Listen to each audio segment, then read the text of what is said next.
అందరికీ praise the lord. ఈరోజు మనం ధ్యానించుకోవడానికి దేవుడు నాకు హృదయంలో పెట్టిన ఒక వాక్యం వచ్చేసి టాపిక్ స్తుతి ఆరాధన యొక్క ప్రాముఖ్యత. స్తుతి ఆరాధన యొక్క ప్రాముఖ్యత గురించి ఈరోజు మనము ధ్యానించుకుందాము. కీర్తన 50:23 స్తుతి యాగము అర్పించువాడు నన్ను మహిమపరచుచున్నాడు. నేను వానికి దేవుని రక్షణ కనపరిచినట్లు వాడు మార్గము సిద్ధపరచుకొనెను. దేవునికి స్తోత్రం. ఒక చిన్న మాట ప్రార్థన కూడా చేసుకుందాం. దేవా నీకు వందనాలయ్యా, స్తోత్రములు తండ్రి ప్రభా. అయ్యా ఉదయకాలమే మరొకసారి ప్రభా నాయన నీ వాక్కులతో తండ్రి ప్రభా అయ్యా మమ్మల్ని నాయన తండ్రి నువ్వు ఎదుర్కొన్నందుకు నీకు వందనాలు నాయన. ఈ రోజంతటికి ప్రభా కావలసిన నీ కృప కాపుదల మాకు అనుగ్రహించడానికి ఉదయకాలమే నీ బాహువులు చాచి తండ్రి ప్రభా చిల్లనైనా మెల్లనైనా నీ స్వరంతో తండ్రి ప్రభా మమ్మల్ని మేల్కొల్పి ప్రభా బలపరుస్తున్న విధానమును బట్టి ప్రభా నీకు వందనాలు చెల్లించుకుంటూ ఈరోజు నువ్వు నాయన తండ్రి మాతో మాట్లాడవలసిన నైనా మాటలనైనా మేము గ్రహించి దాని ప్రకారం నడుచుకునే భాగ్యం మాకు దయచేయమని బ్రతిమాలి వేడుకుంటూ నీకేనైనా మమ్మల్ని అందరినీ చెప్పుకుంటున్నాను. యేసుక్రీస్తు అతి పరిశుద్ధ నామంలో అడిగి వేడుకొని పొందుకుంటున్నాను తండ్రి, ఆమెన్. దేవునికి స్తుతి యాగం అర్పించేవాడు నన్ను మహిమపరుచుతున్నాడు. నేను వానికి దేవుని రక్షణ కనపరిచినట్లు వాడు మార్గం సిద్ధపరచుకుంటున్నాడంట. ఈ కీర్తనలో దావీదు చెప్పినట్టు ఆసాపు ఈ కీర్తనలో చెప్పినట్టు మనము దేవుని స్తుతిస్తున్నామంటే దేవుణ్ణి మహిమపరచడానికి మనం స్తుతిస్తాము. మన లైఫ్లో దేవుడు అనేకమైన కార్యాలు చేస్తానే ఉన్నాడు. చేసిన ప్రతి కార్యముకు మనము కృతజ్ఞత కలిగి ఉంటున్నామా? ఈరోజు మనం సజీవ లెక్కలో ఉన్నాము. ఈరోజు మనము దేవుని స్తుతించే బద్దులమై ఉంటున్నాము. అయితే దేవునికి ఎంత ఇష్టమైన యాగం ఏదైనా ఉందంటే అది స్తుతి యాగము. మనకు తెలుసు హృదయపూర్వకంగా దేవుని స్తుతించినప్పుడు ఆయన మన జీవితాలలో ఎన్నో అద్భుత కార్యాలు చేస్తాడు. స్తుతి మన ప్రతి పరిస్థితిని మారుస్తుంది. స్తుతి మన బంధకాలను తెంచేస్తుంది. స్తుతి దేవుని సన్నిధిని మన మధ్యకు దింపుతుంది. ఏంటిదంట? స్తుతి మన ప్రతి పరిస్థితులను మారుస్తుంది. స్తుతి మన బంధకాలను తెంచేస్తుంది. స్తుతి దేవుని సన్నిధి మన మధ్యకు దింపుతుంది. దావీదు భక్తుడు అనేకసార్లు మన కీర్తన గ్రంథంలో చూసుకుంటే అసలు లెక్కలేనన్ని సార్లు ప్రతి స్థితిలో తనున్న ప్రతి సిట్యుయేషన్లో దేవా నేను నీకు స్తుతి చెల్లిస్తున్నాను, నేను నిన్ను స్తుతిస్తున్నాను, నేను నిన్ను కనపరుస్తున్నాను, నేను నిన్ను కీర్తిస్తున్నాను. తన లైఫ్ లాంగ్ దేవుని దేవుని ప్రతి పరిస్థితిలో స్తుతించడం మనం చూస్తాము. కీర్తన 50:14 కూడా స్తుతి యాగము దేవునికి అర్పింపుము అని చెప్పబడింది. 61వ కీర్తన చూసుకుంటే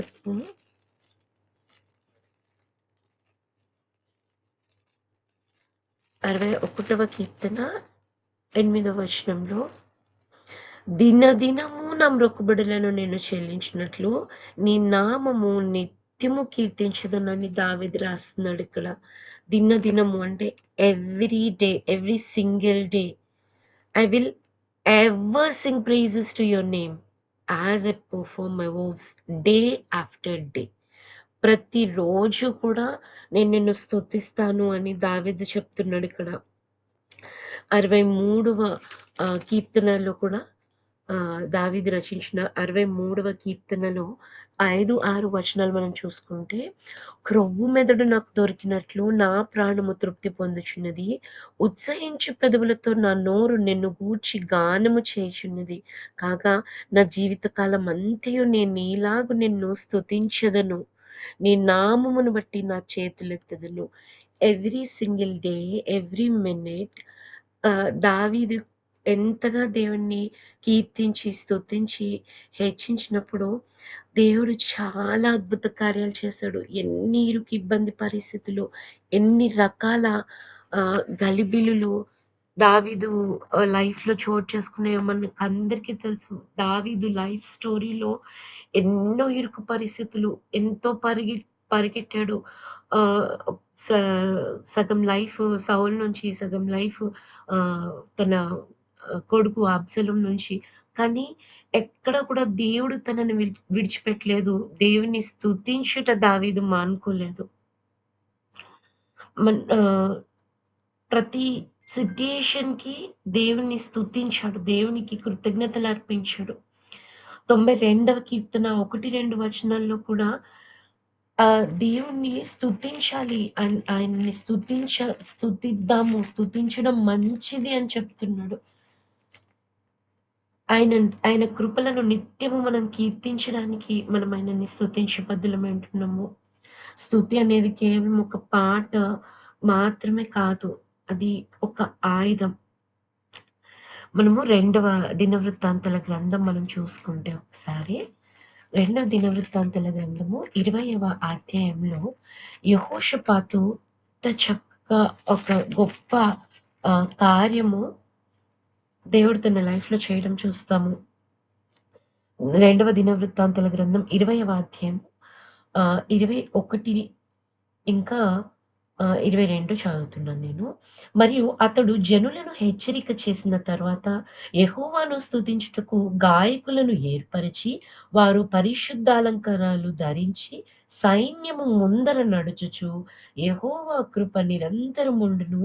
ఆయనను స్తుతించుడి అని స్తోత్రము చేయుట వారి స్తోత్రం చేయుటకు వారిని నియమించును. వారు పాడుటకును, స్తుతించుటకును మొదలుపెట్టగా యెహోవా యూదా వారి మీదకి వచ్చిన అమ్మోనీయుల మీదను, మోయాబీయుల మీదను, శేయీరు మన్య వాసుల మీదను మాటుగండ్రను పెట్టెను గనుక వారు హతులేరి. ఇక్కడ చూసుకుంటే ఆహ్, ఈ ఈ గ్రంథంలో యెహోషాపాతు రాజు మీదకి అమ్మోనీయులు, మోయాబీలు ఇంకా అక్కడ మన్యం వాళ్ళు యుద్ధానికొచ్చినప్పుడు రాజు ముందుగా సైన్యాన్ని నిలబెట్టలేదట. స్తుతించు వారిని నిలబెట్టాడట.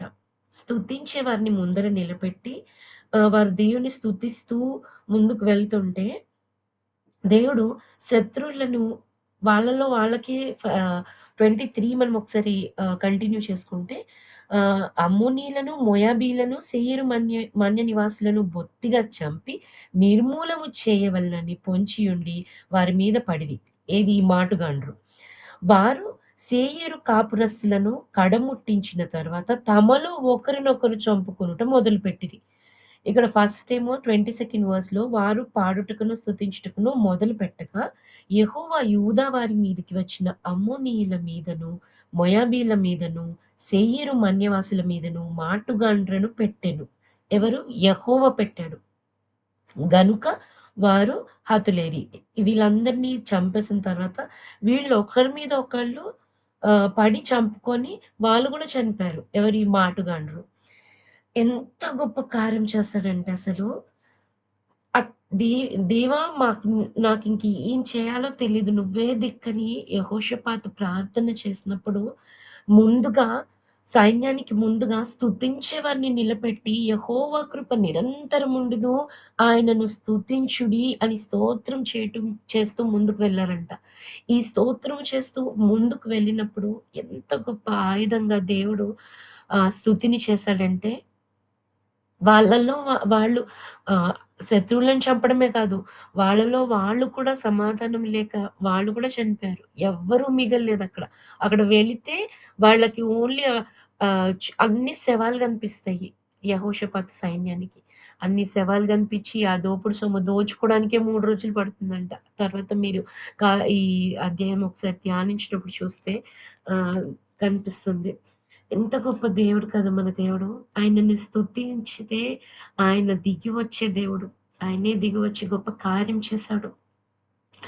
మనకి ఓల్డ్ టెస్ట్‌మెంట్‌లో గూడా చూస్తే మనకి ఎర్ర సముద్రము చీలినప్పుడు కూడా మిరియాము మొత్తము ఇజ్రాయేలీట్స్ అందరికంటే ముందరగా నిలుచుని దేవుడిని ఎంతగా ఘనపరుస్తుందంటే దేవుడు పొడి నేలన వాళ్ళని తీసుకొని వెళ్తాడు ఇజ్రాయేలీట్స్‌ని. ఎర్ర సముద్రాన్ని చీల్చి పాయలుగా చేసి వెనకొచ్చే సైన్యాన్ని గలిబిలి చేసి వాళ్ళు మాత్రమే వాటర్‌లో మునిగిపోయేలాగా, నీళ్ళలో మునిగిపోయేలాగా, వీళ్ళు మాత్రం చక్కగా ఆరిన నేలను నడుచుకుంటూ అవతల వైపుకి వెళ్ళలాగున దేవుడు ఎంత గొప్ప ఏర్పాటు చేస్తాడో. ఆ ఏర్పాటు చేసిన తర్వాత మిరియాము కూడా ఎంతో దేవుడిని స్తుతిస్తుంది. ఘనపరుస్తూ ముందుకు వెళ్తుంది. మనకి దేవుడు అనేకమైన కార్యాలు చేస్తాడు. చీ ఎర్ర సముద్రం లాంటి అనేకమైన కార్యాలు దేవుడు మన లైఫ్‌లో నుంచి కూడా తీసివేశాడు. దేవుణ్ణి స్తుతించి ఆయనని ఘనపరిచే స్థానంలో మనం కూడా ఉన్నామా? వారి ప్రయాణమంతా వారిని పోషించాడు దేవుడు, నడిపించాడు, కాపాడాడు. అలాగే హన్న కూడా దేవునికి ఒక ఒప్పందం చేసుకుంటుంది. ఒక కుమారుడినివ్వు, ఆ కుమారుడిని నీకే నేను అర్పిస్తాను అని అన్నప్పుడు, దేవుడు తన లైఫ్‌లో చేసిన కార్యాన్ని తను చూస్తే తను మౌనంగా ఊరుకోలేదు. దేవుని స్తుతించింది. ఎంతో అవమానము, బాధ, కన్నీళ్లు తను అనుభవించి వేదన గురైనాక తను పొందుకున్న కుమారుడిని బట్టి దేవుని మహిమపరుస్తూ స్తోత్రం చేసింది. రెండవ సమూయేలు గ్రంథము మొదటి సమూయేలు గ్రంథం 2వ అధ్యాయంలో హన్నా కంప్లీట్‌గా దేవున్ని స్తుతిస్తానే ఉంటుంది. డెబోరా కూడా విజయం పొందిన తర్వాత దేవునికి స్తోత్ర గీతం పాడుకుంటూ ముందుకు వెళ్తుంది. మనకు నూతన నిబంధనలో మరియా, ఎలిజబెతుల సంగతి తెలుసు. వాళ్ళి మరియా ఏమో చాలా యవ్వనస్తురాలు. ఎలిజబెత్ ఎంత వృద్ధాప్యంలో ఉంది. దేవుడు చేసిన అద్భుతమైన కార్యములను బట్టి వారు దేవుని స్తుతిస్తా ఉన్నారు. ఆనంద గానంతో దేవుని మహిమపరిచారు. 10 మంది కుష్ఠరోగుల వృత్తాంతం మనకైతే తెలుసు. యేసయ్య దగ్గరకొస్తారు. 10 మంది స్వస్థత పొందుకుంటారు. కానీ వెనక్కి వచ్చింది మాత్రం ఒక్కడే. ఒక్క వ్యక్తి మాత్రమే తను పొందుకున్న ఆ స్వస్థతను బట్టి వెనక్కొచ్చి దేవుణ్ణి స్తుతిస్తాడు. స్తుతి సంకెళ్లను, బంధకాలను తెంపుతుందని పౌలు, శీలల వృత్తాంతంలో మనం చూస్తాము.